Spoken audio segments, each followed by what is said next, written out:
The term axe murderer can inspire a uniquely chilling feeling, and with that, images of a frenzied maniac willing to kill anyone not fast enough to escape the swing of his axe. Many of history's most infamous cases of murder and mass murder have been committed by use of an axe. Here are the scariest.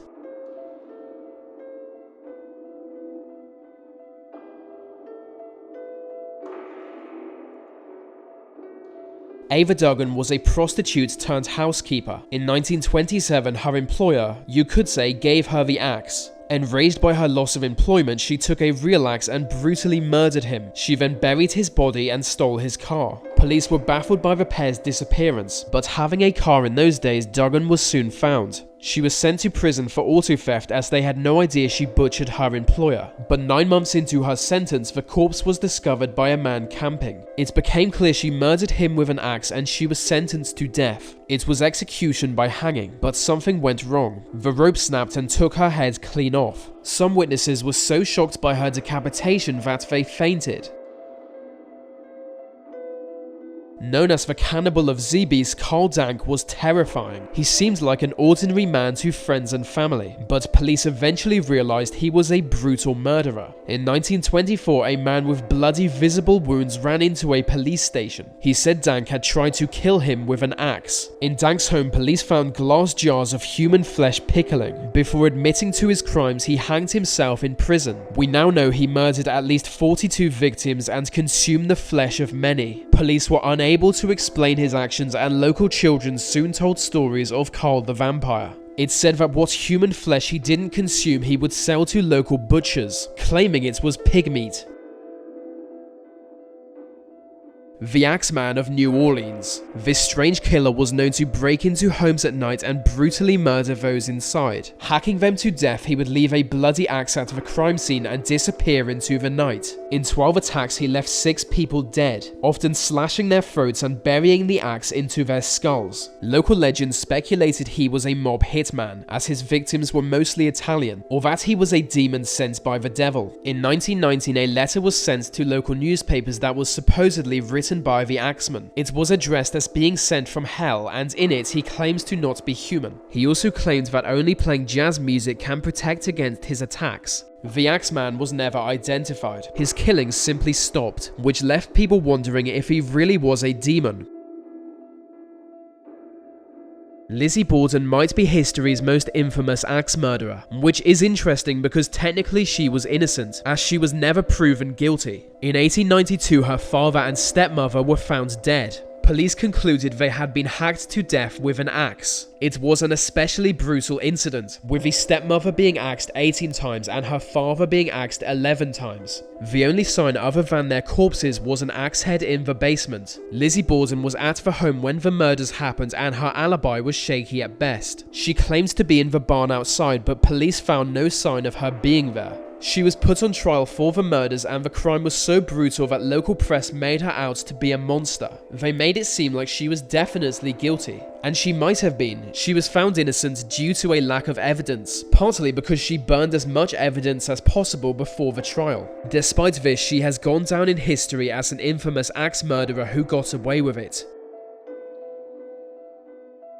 In 1912, a family of 6 was savagely murdered in a small Iowa town. In the middle of a summer night, the family were hacked to death by an axe murderer, along with 2 guests staying in their home. The axe was found only partly wiped clean. Axe marks were found on the ceiling and walls. It's thought the killer was in the grip of an absolute frenzy. Skull fragments being thrown across the home from the hacking. In each bed was found a victim. Word soon spread in the small town and civil life essentially broke down. Hundreds of people came to the house just to look at the crime scene, which made investigation difficult for police. All local suspects were soon dropped. No one knew who the killer was. No one trusted anyone in the town. The case remains unsolved today. Other small towns in neighboring states saw similar axe murder cases. Some speculate the cases could be linked and possibly have the same killer. It's unlikely we will ever know for sure.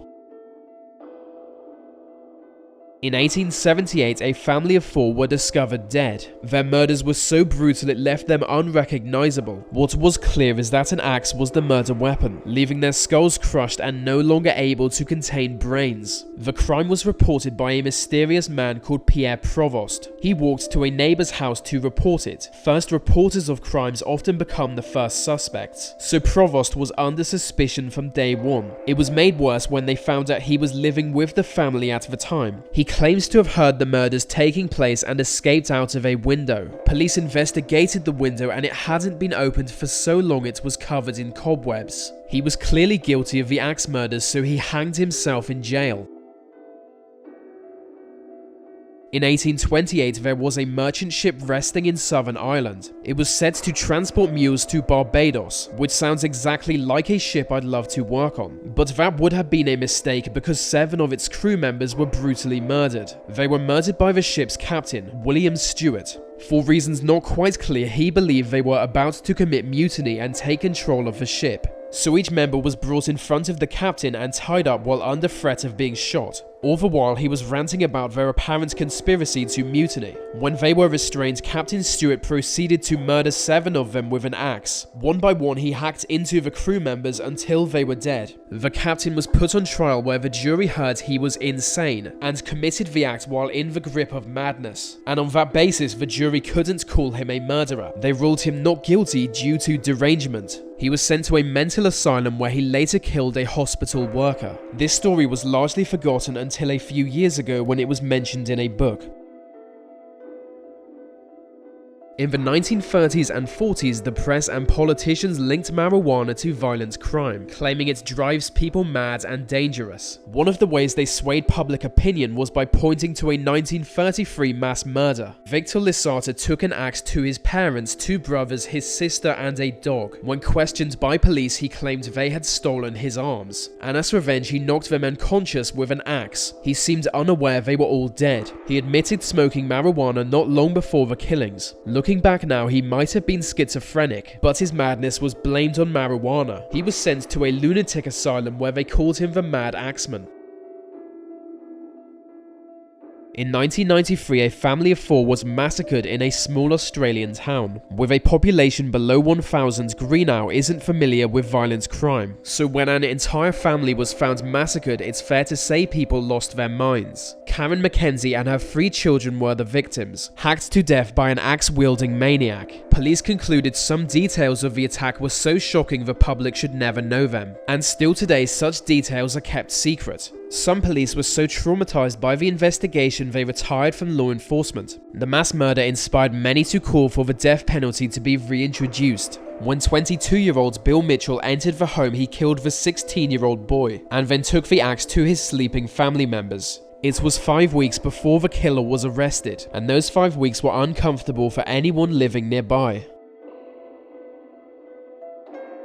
The oldest city in the US state of Georgia is called Savannah. In 1909, the city was shaken by a now largely forgotten Edwardian massacre. It was a triple murder. 2 women were found beaten to death within the house. They were mother and daughter, known as harmless and friendly, but they were discovered beaten to death with the blunt side of an axe. Another woman was staying with them as a guest. She was found barely alive at the front door. Her throat was cut and she soon died in hospital. The police response to these murders was curious. They simply went out and arrested as many black people as possible. As newspapers put it, 150 Negroes are arrested and awaiting interrogation. So evidently the investigation wasn't going great, especially considering angry mobs were ready to lynch suspects. It was just a disaster. But the last victim, before she died, claimed her husband took the axe to her. He was arrested, as were 2 other men. All 3 denied any involvement. The other 2 men were boring, so let's just focus on the husband. He was found guilty of murdering the women with an axe and sentenced to death. But one day before his execution, his sentence was changed, and in 1923 he was pardoned by the governor. Like then, many today doubt he did it. And it seems that the real axe murderer of 3 women got away with it. Okay, that's the end of this video, and it was a glorious video if I do say myself. I hope you enjoyed it, and I'd love for you to answer this question for me in the comments. And if you want even more content, you'll find interesting facts on my Instagram daily. You'll find bonus videos on my Facebook page, and that's also daily.